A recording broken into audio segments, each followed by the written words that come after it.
Right, nyaya iri kungotenderera, nyaya iri kupisa mumastreets yakarwadzisa yeRimbi Towers nezebra kiss.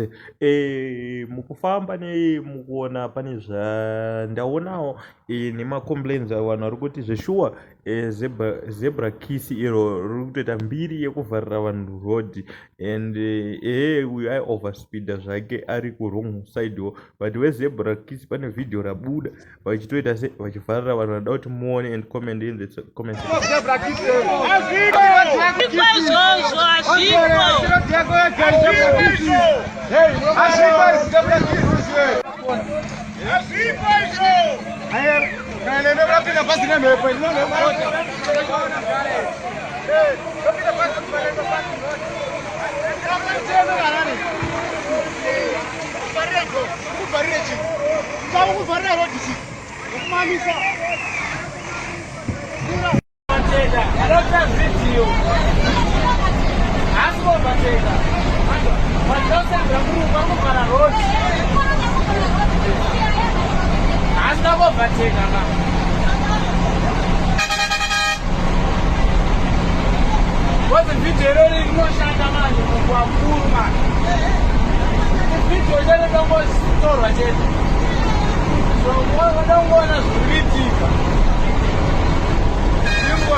Apa lagi?